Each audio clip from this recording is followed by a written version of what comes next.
temática. Estamos hoy en la casa de Dios, como entonaba Williams o nos dirigía Williams en ese canto. Hijo, si me dan un poquito de agua, por favor. Hermanos amados, hoy tenemos la disposición de predicar la palabra del Señor. Bueno, yo tengo la disposición. Falta que usted tenga la disposición de escuchar. Y que la palabra que hoy va a ser enseñada pueda penetrar en lo profundo de nuestro ser. De tal manera que seamos diferentes. Nosotros somos seres humanos en construcción. Pero nuestra construcción no tiene que ver con la manera de construcción de la cual habla el mundo. Porque la sociología habla de un ser social en construcción. La psicología también habla de un ser social que construye también sus emociones dependiendo del medio ambiente. Así que la filosofía también puede hablar de que somos seres pensantes en construcción.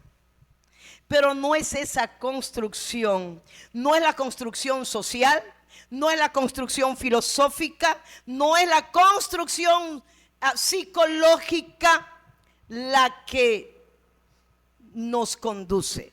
Nosotros estamos en construcción sobre un fundamento, el cual es Cristo, y estamos en una continua construcción espiritual.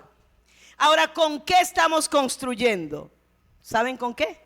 Con nuestras acciones. Todos nosotros estamos construyendo con nuestras acciones, hermanos. Así que en esta mañana yo quiero hablar de una temática. Yo no sé, hijos, si...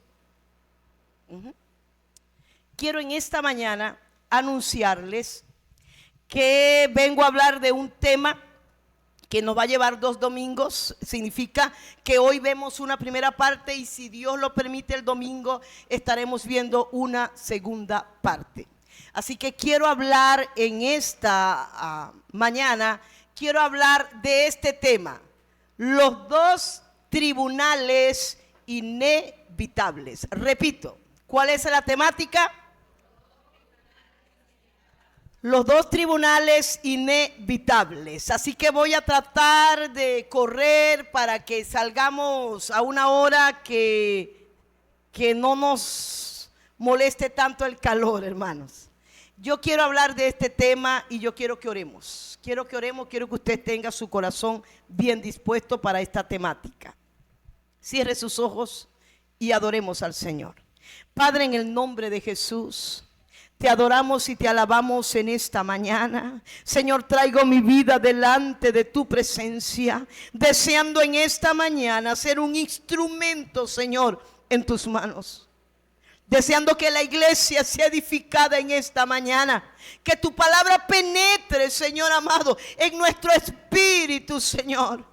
Que podamos edificar sobre el fundamento, el cual es Cristo. En el nombre de Jesús, amén y amén.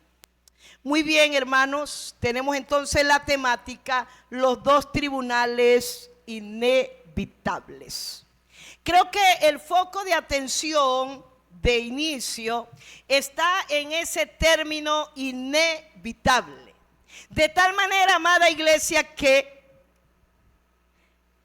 lo inevitable en este caso referido a estos 2 tribunales es que no depende de nosotros, sino que el legislador es el Señor Jesucristo. Por lo tanto, no habrá fuerza humana en este mundo que pueda detener estos 2 tribunales, que son 2 tribunales futuros.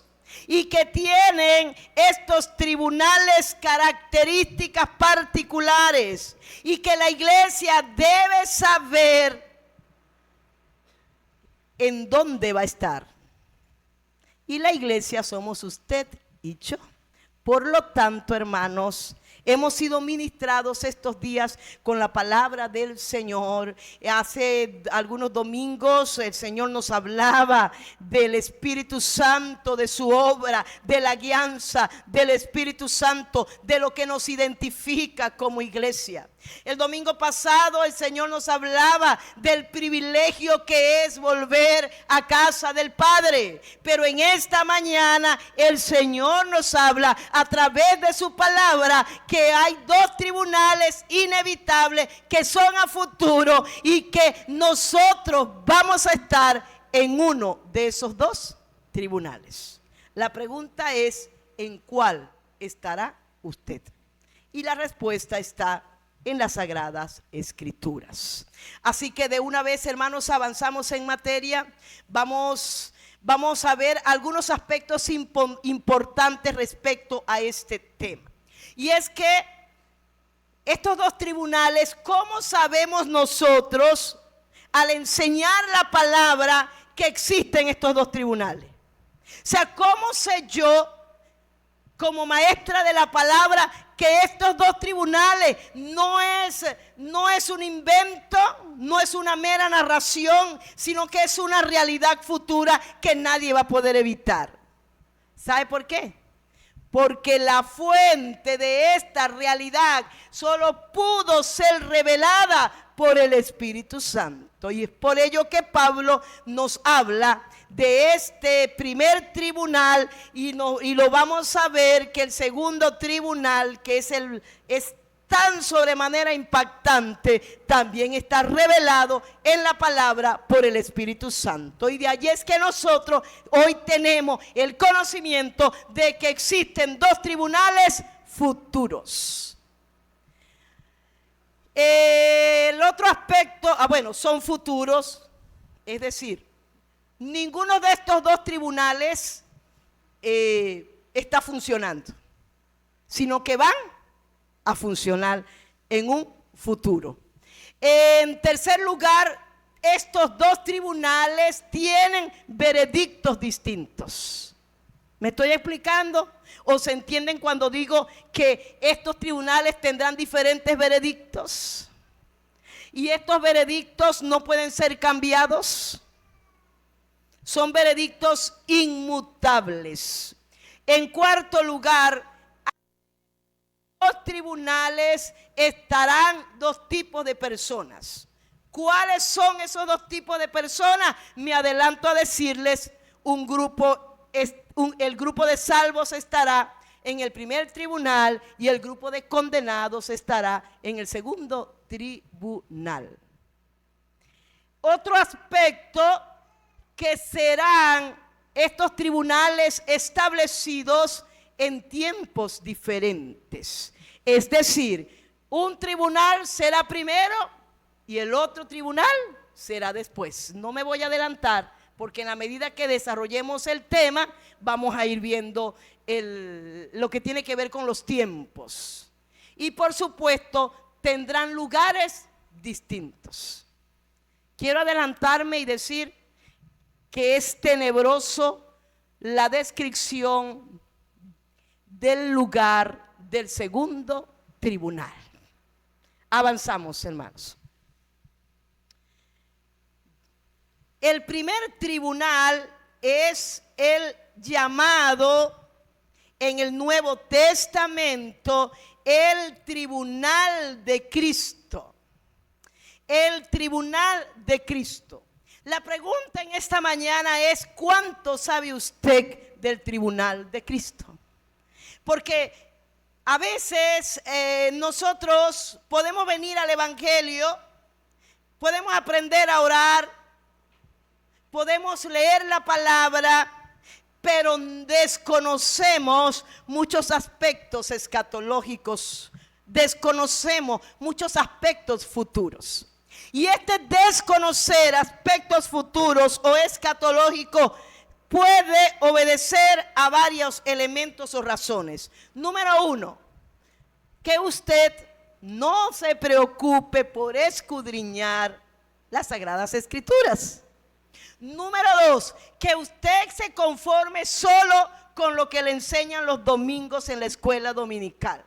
Y número 3, que no hayan pastores preparados ni deseosos de enseñar temas escatológicos. Esos pueden ser algunos elementos que lleven a que haya desconocimiento parcial o total de temas escatológicos que tienen que ver con el futuro. Y yo considero que es fundamental que la iglesia esté preparada en todas las temáticas de la Biblia, porque eso hará que usted y yo seamos cristianos integrales, formados por todas las áreas, llámese en la soteriología, que es la doctrina de la salvación, o la neumatología, que es la doctrina del Espíritu Santo, o la escatología, que es la doctrina del tiempo del fin, o la amartiología, que es la doctrina del pecado, o la angelología, que es la doctrina de los ángeles, y así sucesivamente. Debemos estar preparados y enseñados en todas estas ramas teológicas. Por lo tanto, amados hermanos, cuando hablamos del tribunal de Cristo y decimos que es un tribunal a futuro, estamos hablando de un tema escatológico que tiene cumplimiento en un futuro. No sabemos cuán cercano estaremos ante el tribunal de Cristo. Así que este punto es sumamente importante. Y debo decir, hermanos, que yo esta temática, si mal no recuerdo, yo creo que la di el año pasado, si no me equivoco, ¿verdad? Pero cada vez que yo leo, escudriño algunos temas escatológicos, yo soy muy confrontada, hermanos. Y cuando yo leía y analizaba el tribunal de Cristo, hermano, yo decía, Señor, ¿cuánto me falta a mí? ¿Cuánto nos falta a nosotros, hermanos? Y gloria a Dios por el Espíritu Santo. Así que tenemos entonces que el primer tribunal se conoce como el tribunal de Cristo. Y cuando hablamos del tribunal de Cristo, hermanos amados, estamos hablando de un evento que tiene un día señalado, que tiene un veredicto, que va a tener consecuencias en la vida de todos los cristianos. Por lo tanto, esta es una premisa. Todo, escuche, todo lo que usted y yo hagamos tendrá una repercusión en la eternidad. Todo lo que usted y yo hagamos, pensamos, cómo nos conducimos como cristianos, estoy hablando como cristianos, va a tener peso ante el tribunal de Cristo. Porque entiéndalo, tribunal de Cristo, ¿para quién es? Y me adelanto a decir que es para la iglesia. Así que todo lo que hagamos va a tener una repercusión eterna. Y este punto, hermanos, es fundamental, porque a veces nosotros construimos nuestras vidas, caminamos en nuestras acciones, ignorando la repercusión que esto tiene en la eternidad. Y que, hermanos amados, adelantándome les digo algo. Todo cristiano, todo nuevo creyente, viejo creyente, todos estamos llamados a hacer algo por la causa de Cristo. Todos. Y si no estás haciendo algo por la causa de Cristo, entonces debemos pensar cuál será mi consecuencia ante el tribunal de Cristo. Vamos a leer entonces Gálatas 6:7. Gálatas 6:7. Vamos a leer este texto que tiene que ver con todo lo que nosotros hagamos. Dice: no os engañéis, Dios no puede ser burlado. Y dice el apóstol Pablo: todo lo que el hombre sembrare, eso mismo cosechará o segará. Entonces, hermanos, tenemos una palabra profunda que aplica tanto a perdidos como a salvos, a creyentes como a incrédulos. todo lo que el hombre sin Cristo siembra, eso va a cosechar. Y todo lo que el hombre con Cristo y en Cristo siembra, eso va a cosechar. Los que sembramos para Cristo, ¿dónde cosecharemos? Ante el tribunal de Cristo. Los que siembran sin Cristo, ¿dónde cosecharán? Ante el segundo juicio, que es el del gran trono blanco. Así que inequívocamente, hermano, todo lo que usted siembre, todo lo que yo siembre, va a tener una repercusión en la eternidad. La pregunta es: ¿cuántos de nosotros pensamos esto? Así que, hermanos amados, vamos a leer el otro texto que tiene que ver con esto mismo que les estoy diciendo. Y vamos a leer 1 Corintios 15, 58. 1 Corintios 15, 58. Y vamos a leer qué nos dice el apóstol Pablo. Nos dice el apóstol Pablo: así que, hermanos míos, amados, estad firmes y constantes, creciendo en la obra del Señor, sabiendo que vuestro trabajo no es en vano. Eso no se nos debe olvidar, amada iglesia. Lo que hagas para el Señor no es en vano. A veces no obtenemos el reconocimiento del hombre, pero lo importante no es que el hombre nos reconozca, hermanos. Lo importante es que lo que tú hagas sea reconocido por el Señor. ¿Sabe qué da miedo? A mí me da miedo cuando viene algún elogio. Me da miedo profundo, hermanos. Me da un miedo, porque la gloria es para el Señor. Porque puedo yo pretender agarrar una gloria que no es mía, y eso a mí me da un miedo profundo, hermanos amados. Decía René González, el hermano René González, ustedes no sé si han oído ese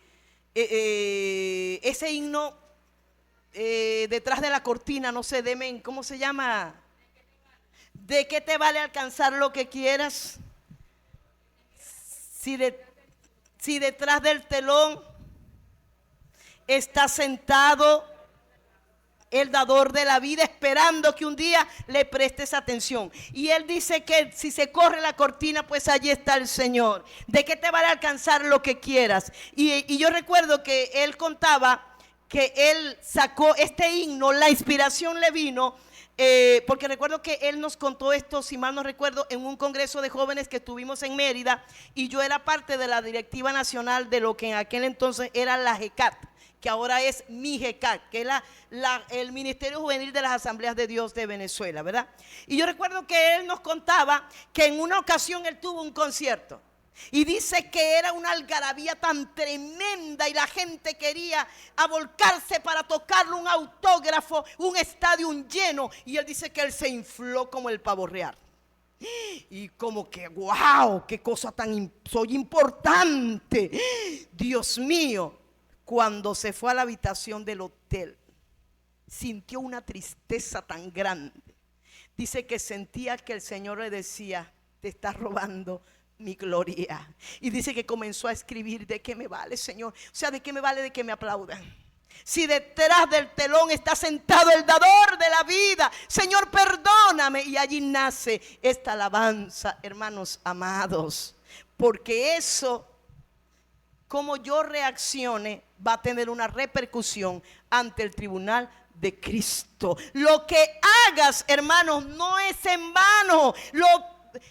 Lo más insignificante que tú consideres insignificante, si estás firme y eres constante y lo haces para el Señor, eso va a tener un peso ante el tribunal de Cristo.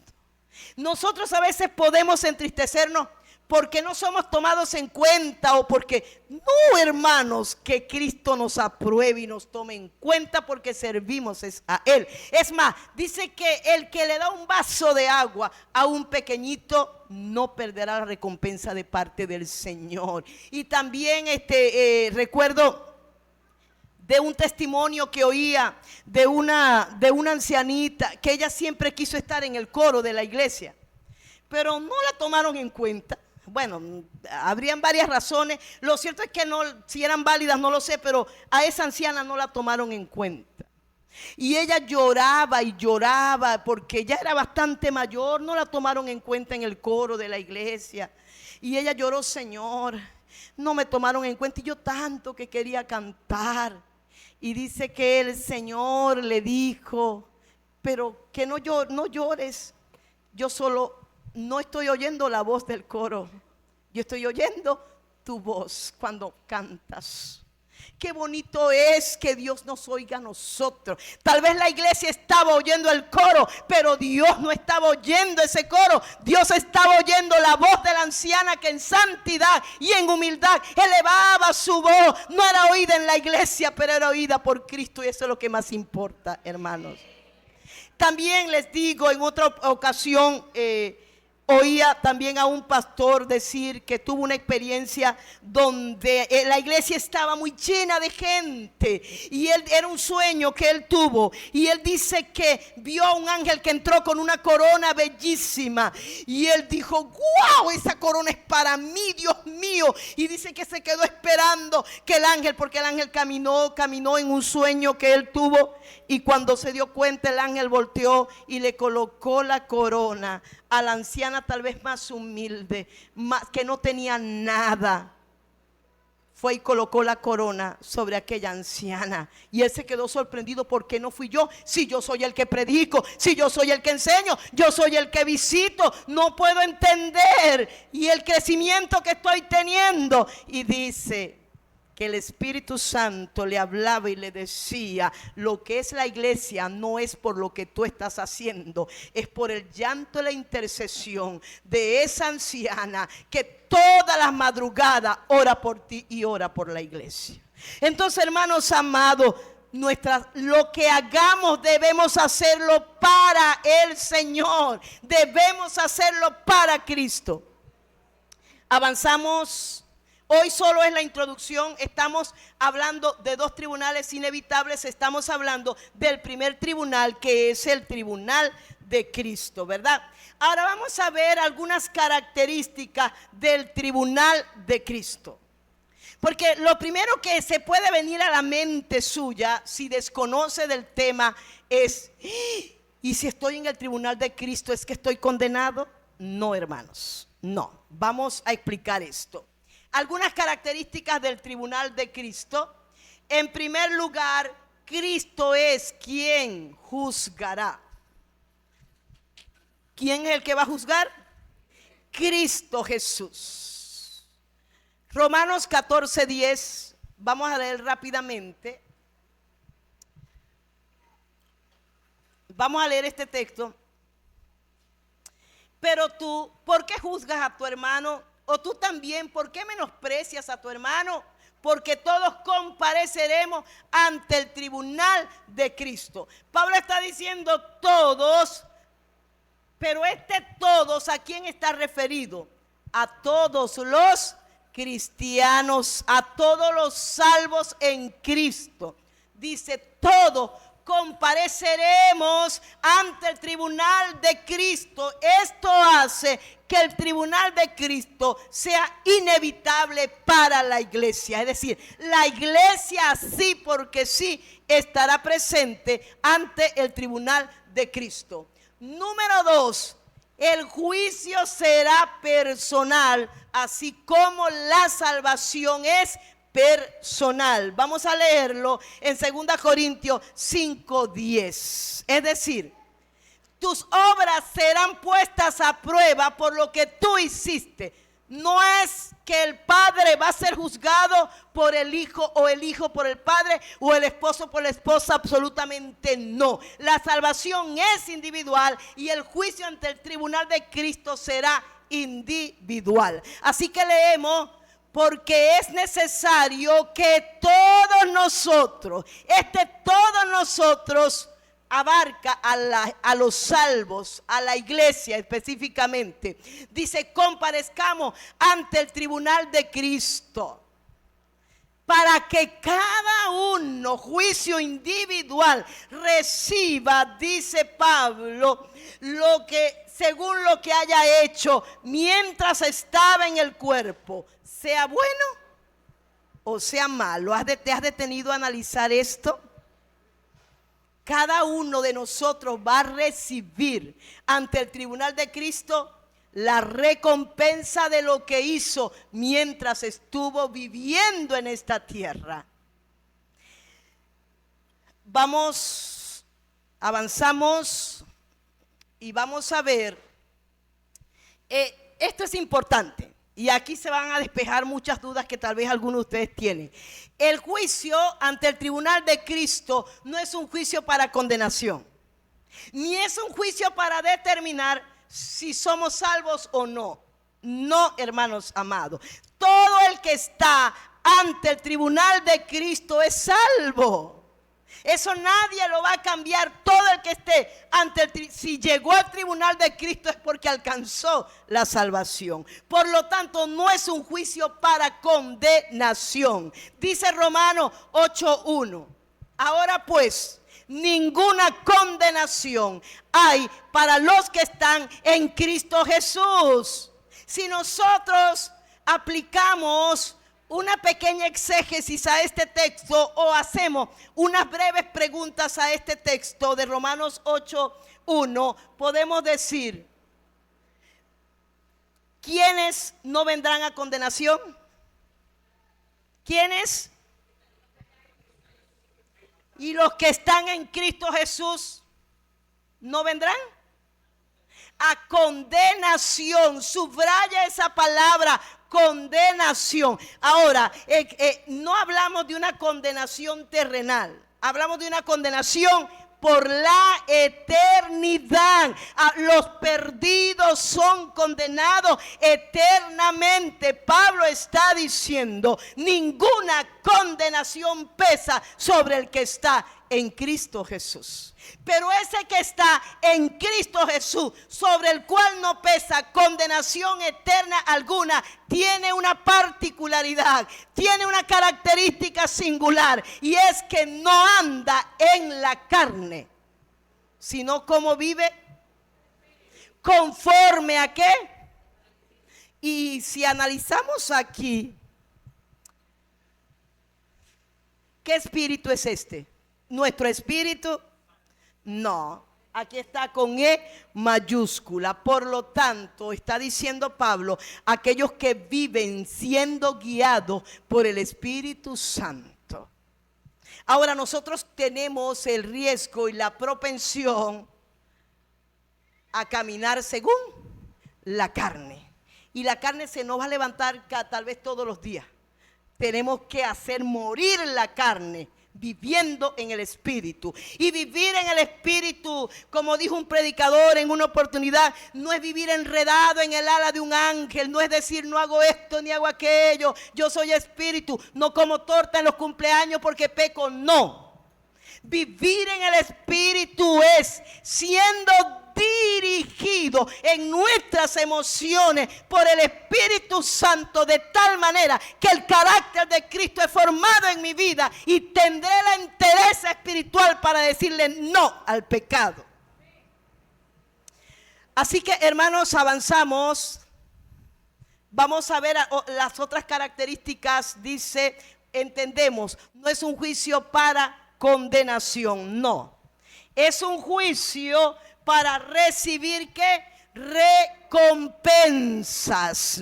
Para ser recompensado por lo que Pablo dijo, leíamos anteriormente, por lo que usted hizo los años que usted vivió en esta tierra. El que vivió 80 años, suma. ¿Qué hizo en esos 80 años? El que vivió 70, ¿qué hizo en esos 70? El que vivió 60, ¿qué hiciste para Cristo en esos 60 años de vida? 50 años, ¿qué hiciste? 40 años, ¿a qué te dedicaste? 30 años, 20 años, 10 años, ¿qué hiciste para Cristo Jesús? Y vamos a ver, muchos sufrirán pérdidas ante el tribunal de Cristo. No pérdida de salvación, entienda esto. El que llegó al tribunal de Cristo, gloria a Dios, aleluya, es salvo.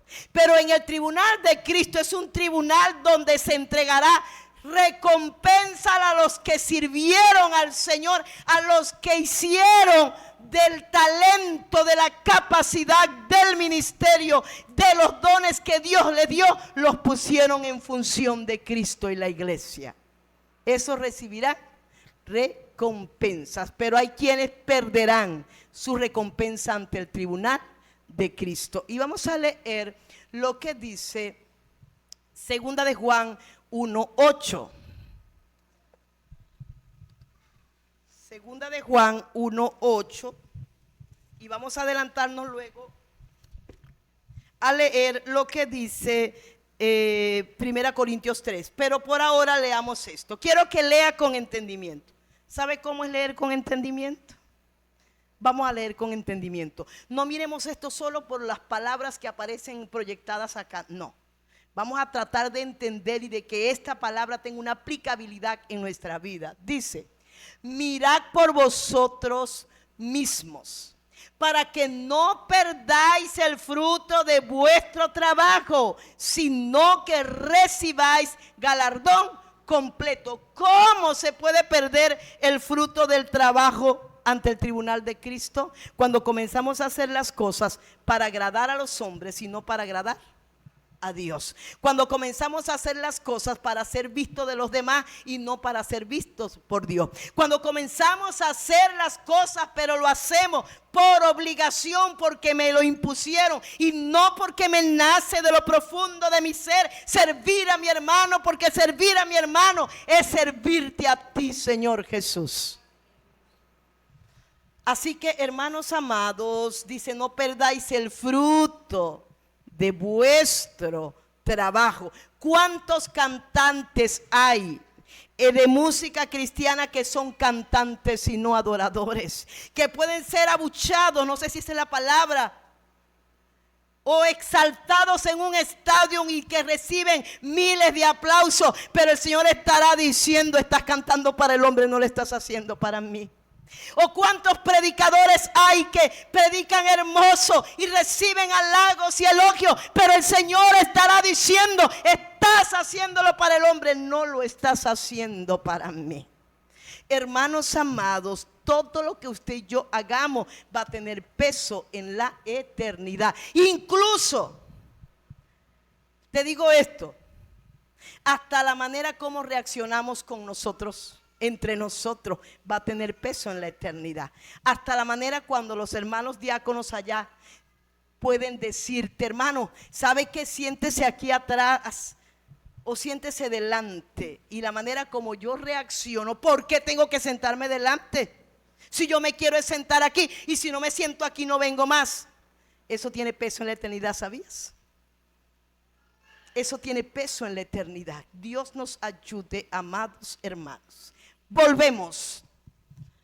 Así que entendemos que el primer tribunal es el tribunal de Cristo, que recuerden, no es para los salvos del Antiguo Testamento, es para los salvos en Cristo, la cual es la iglesia. ¿Y cuándo nace la iglesia? Nace el día de Pentecostés, después de la ascensión del Cristo resucitado al reino de los cielos. Estos son términos que debemos comprender. Avanzamos y quiero preguntar: ¿cuántos estarán acá? Qué bueno que están aquí, aleluya. Ok, es para recibir recompensas, es una de las últimas características que aparecen allí. Entonces, nuestra mente es finita, ¿verdad? Pero tenemos una capacidad imaginativa que a veces es buena. O sea, espero que sea buena en esta mañana. Si nosotros nos imaginamos el tribunal de Cristo, Cristo frente a miles y miles de salvos de todo pueblo, tribu, lengua y nación, y a todo Dios nos entregó algo para que le sirvamos. Y que sean llamados, yo me imagino, siempre cito a Pablo, porque es que para mí, hombre tremendo en Cristo como el apóstol Pablo, cuando se ha llamado ante el tribunal de Cristo, cada mártir del evangelio que fue muerto o que fue muerto perseguido, un Policarpo, siempre pienso en Policarpo, considerado uno de los padres de la iglesia, pastor de Alejandría, si mal no recuerdo. La historia habla de cómo Policarpo fue quemado en la hoguera, considerado un hereje, y fue abordado y abrazado por llamas inclementes que devoraron su cuerpo, y dio testimonio con sus 86 años de vida que Cristo le había sido fiel. ¿Cómo podría él serle infiel? Y murió. Allí estará Policarpo ante el tribunal de Cristo Jesús para recibir recompensa de su lealtad y su fidelidad. Hermanos, hago un paréntesis. Yo el año pasado estuve predicando, estuve en una gira en varios campos de la iglesia La Vid Verdadera en el Paray, ¿verdad? Cuando digo que estuve en una gira, no era en una gira donde fui en carro, en autobús. No, hermanos. Esa fue una gira impresionante. Yo le di gloria a Dios que no sabía que mi cuerpo iba a resistir tanto, hermano. Hermanos, fueron 2 horas en moto. Monté en moto, monté a caballo. Bueno, hermano, yo me impresioné de que hay hermanos que cuando hay Santa Cena de un lugar que llaman Río Claro, pueden caminar 4 horas y 3 horas y media de ida y 3 horas y media de regreso para llegar a la iglesia La Vid Verdadera a compartir la Santa Cena. Hermano, yo no sé, esos son unas montañas, cerros, bajadas, una cosa impresionante, y a mí me daba pena con el Señor, porque yo decía, Dios mío, pero hermana, ustedes caminan esto. Sí, hermana, si hay Santa Cena, es una vez al mes. Nosotros vamos a la Santa Cena, nos levantamos a las 3 de la mañana y agarramos camino. Y los que ordeñan tienen que ordeñar a esa hora, terminan de ordeñar, hacen el queso y agarran la bestia para ir a la iglesia. Y yo dije, tan cómodos somos nosotros en la ciudad. Esos hermanos no perderán su recompensa por su fidelidad al Señor, su lealtad al Señor. Y ¿sabe qué, hermano? Yo me asombro, no voy a decir el nombre, pero tengo una jovencita acá en Clue, Dios la bendiga. Tiene un trabajo, no gana mucho, pero niña fiel con sus diezmos a pesar de su edad. Y si yo me regocijo de ver su fidelidad, ¿cuánto más el Señor, hermanos? Todo lo que usted y yo hagamos tiene peso en la eternidad. Escriba eso, todo tiene una repercusión ante el tribunal de Cristo Jesús. Avanzamos. Aquí hay unas preguntas sumamente importantes que tienen que ver con el tribunal de Cristo. Número 1, ¿dónde será el tribunal de Cristo? ¿Te has preguntado eso? No me dice la Biblia con lujos y detalles, usando esa expresión, ¿dónde será? Pero me da como que esa lucecita para ver. ¿Dónde? En 1 Tesalonicenses, en el capítulo 4, cuando el Señor revela al apóstol Pablo aspectos fundamentales del arrebatamiento y de la resurrección de los muertos en Cristo, vemos que Pablo dice, porque el Señor mismo con voz de mando, con voz de arcángel y con trompeta de Dios descenderá del cielo, y los muertos en Cristo resucitarán primero. Luego nosotros, los que vivimos, los que habremos quedado hasta la venida del Señor, seremos arrebatados juntamente con ellos, con los que murieron en Cristo. Dice, y subiremos para recibir al Señor en los aires, y estaremos siempre con el Señor. Ahora, ¿dónde será? Obviamente no va a ser en la tierra, será en los aires. Allí será establecido el tribunal de Cristo Jesús. La segunda pregunta, ¿cómo será? Hermanos, divino, glorioso. ¿Cómo será? Inimaginable para nuestra mente finita. ¿Cómo será? Un juicio no para condenación, es un juicio glorioso, hermanos. Triste es el segundo juicio. ¿Cómo será glorioso? Y me recuerdo del coro, será glorioso porque es hermoso, cuando la iglesia llena de gozo llegue hasta él. Hermanos, será glorioso estar ante el tribunal de Cristo, aunque algunos no recibirán ninguna recompensa. ¿Cuándo será? Esto tiene que ver con el tiempo de este juicio del tribunal de Cristo. Entienda esto, les dije que estos dos tribunales son distintos. Este primer juicio llamado tribunal de Cristo es para los salvos, no es un juicio de condenación, sino para que cada hijo de Dios en Cristo reciba recompensa de cómo le sirvió al Señor, de lo que hizo para Cristo y para su obra. Y hago otro paréntesis. ¿Ustedes creen que es fácil ir a Comujacoa?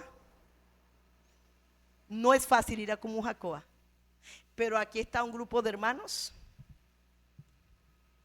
que lo dan todo por estar allí. Yo no los veo, pero Dios los está viendo, hermanos. Gloria a Dios por ello. ¿Cuándo será? Después del arrebatamiento de la iglesia. Para que se instale el tribunal de Cristo, obligatoriamente tiene que venir primero el arrebatamiento de la iglesia, hermanos, después que subamos con Cristo. Porque no hay otro lugar que podamos evidenciar. No será en el reino milenial. ¿Por qué? Porque, hermano, entienda esto. Uno es el programa de Dios para con la iglesia y otro es el programa de Dios para con Israel. Se llama Tribunal de Cristo porque no es para Israel, es para los salvos, para la iglesia que Cristo compró con precio de sangre gloriosa y preciosa. Entonces, ¿cuándo será? Después del arrebatamiento de la iglesia. No puede ser antes, hermanos amados. La última pregunta es: ¿quién estará? O en plural, ¿quiénes estarán presentes ante el tribunal de Cristo?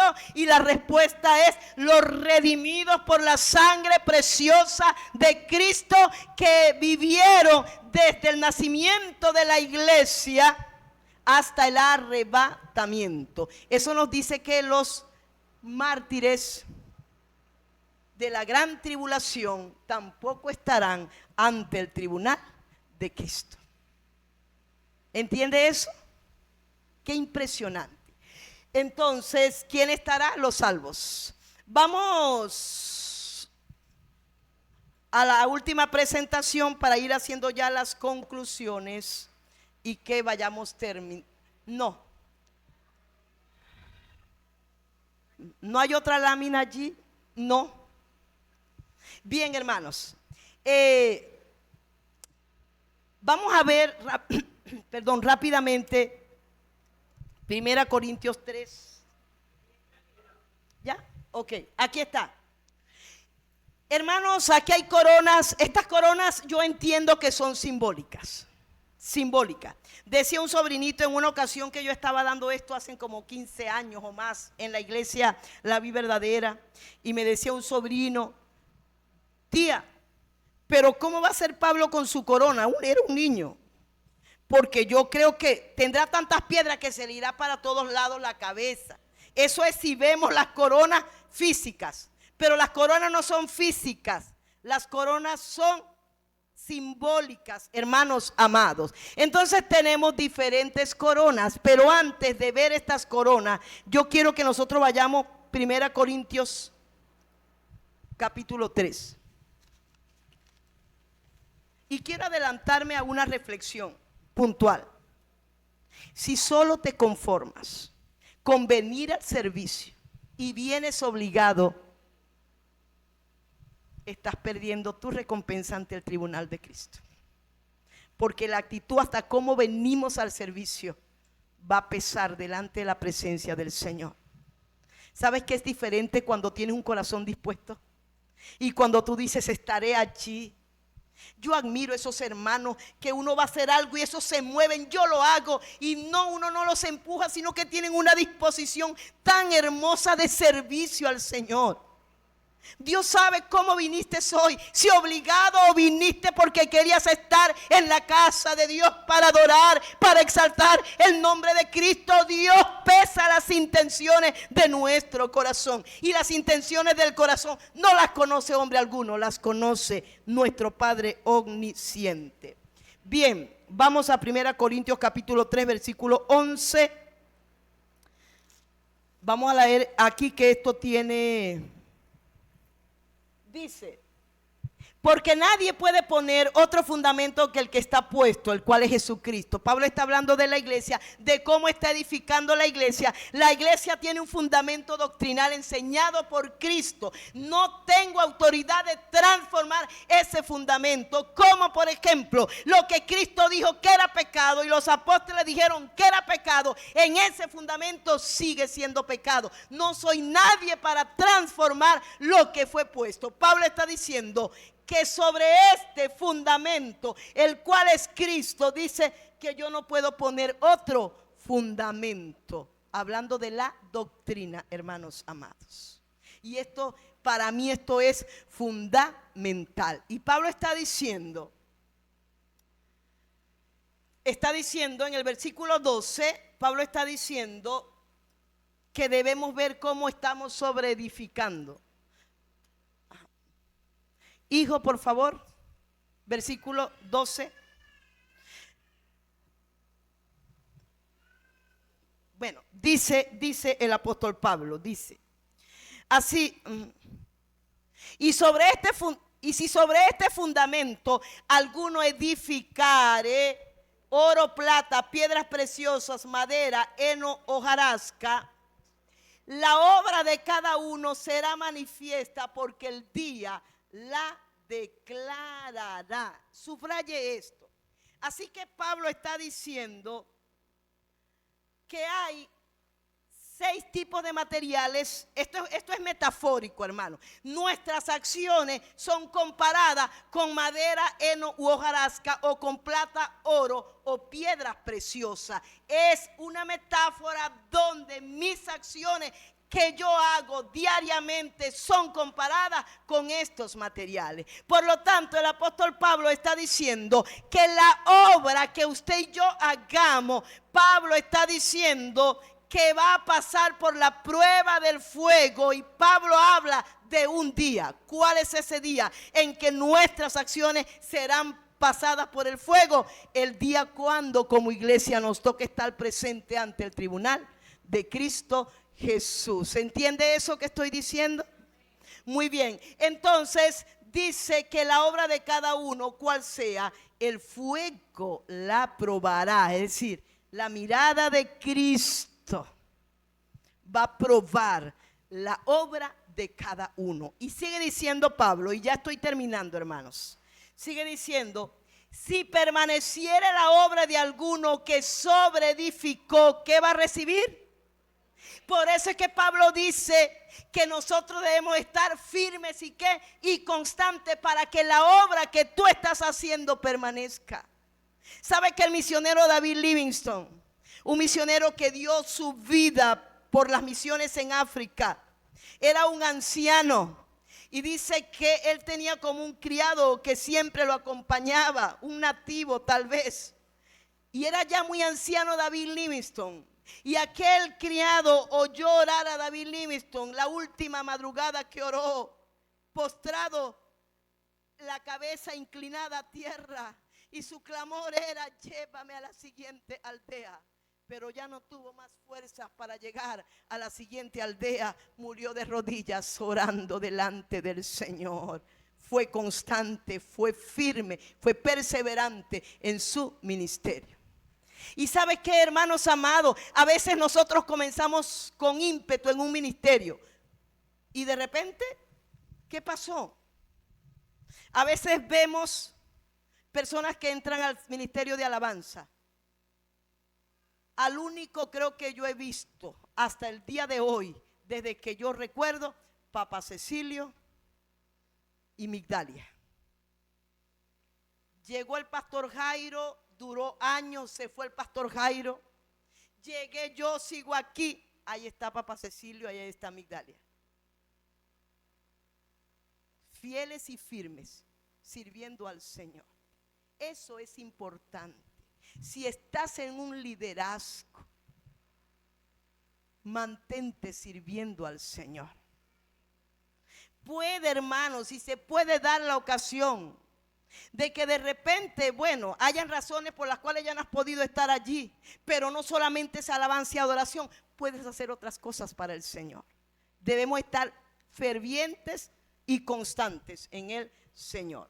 Dice, si la obra de alguno se quemare, él sufrirá pérdida, si bien él mismo será salvo, aunque así como por fuego. Y culmino con esto. Usted sabe que en la milicia, no sé si hay algún militar aquí, creo que no, pero en la milicia hay rangos, y no sé, pero creo que los soldados, creo que primero son rasos, después pasan a cabo primero o segundo, distinguido, después cabo segundo, pero lo primerito que el soldado es raso. Y saben ustedes que hay soldados que se quedan en soldados rasos, que no tuvieron ningún mérito para tener una rayita aquí y subir a distinguido. Muchos cristianos serán rasos ante el tribunal de Cristo. Rasos, serán salvos, aunque así como por fuego. En pocas palabras, serán salvos en la raya. No tendrán ninguna recompensa. Así que, hermanos amados, culmino con esto.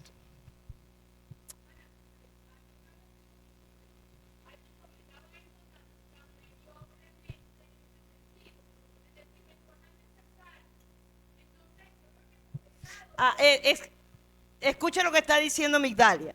Hay algunos cristianos que dicen: yo me conformo con ser salvo, nada más, no importa, pero que llegue aunque sea en la raya. No debe ser ese el pensar nuestro, hermano, porque pensar así es un pensar débil.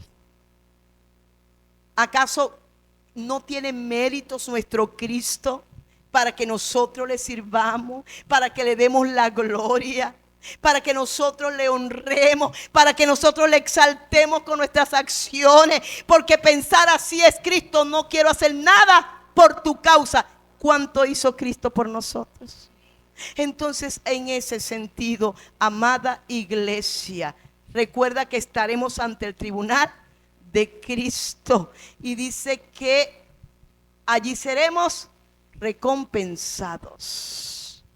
Yo quiero una recompensa, por lo menos una recompensa, que si la recompensa del hombre a veces nos alegra, ¿cuánto no nos alegrará la recompensa del Señor? Así que mantengámonos firmes y constantes. Dice Pablo: creciendo en el Señor, sabiendo que vuestro trabajo en el Señor no es en vano. De repente, hermano, tú no vas a agarrar el micrófono para predicar, pero tú puedes traer a cuantas vidas a que oyen la palabra, a un amigo, un compañero de trabajo, contagiarlo con la gracia del Señor y decirle: vamos a la iglesia, vas a oír palabra de Dios, estoy orando por ti, voy a ir allá como Jacob, voy a servir a Cristo, voy a obedecer, voy a agradarle, voy a ser humilde, voy a perseverar, porque todo eso agrada al Señor. Hermanos, en una oportunidad, y con esto definitivamente cierro, mi hermano tuvo una experiencia tremenda. Y mi hermano no va a mentir con esto, ¿verdad? Hace muchos años mi papá aún vivía. Y hubo un problema allá en la finca. Y tanto mi papá y mi hermano, siendo cristianos de años, agarraron una incomodidad terrible con un vecino por una situación allí, de esas que a veces suelen ser cotidianas, pero no tan cotidianas. Pero mi hermano se enfureció y mi papá también, siendo cristianos, y actuaron mal. En la madrugada, mi hermano oyó la voz audible del Señor. Dice, esa voz era una voz sublime. No la podía él describir. Eso hace años. Y dice que la voz le retumbó en el oído y le dijo: hijo mío, si no se arrepienten, se perderán para siempre. Creo que mi hermano duró 3 días o una semana sin hablar. Taciturno, callado, impactado. Mi papá no entendía porque estaban allá con las vacas, en el potrero, en el corral. Y ellos fueron tan grandes amigos. Mi hermano Julio César es el último de los varones, después de él vengo yo. Pero él y mi padre fueron grandes amigos. Antes de morir inclusive, mi hermano sobre el lecho de mi padre moribundo lo abrazó y le dijo: fuiste mi mejor amigo. ¿Y sabe qué? Mi hermano le dijo a mi papá: el Señor me habló y nosotros hicimos mal, y el Señor me dijo que teníamos que arrepentirnos, si no nos perderíamos.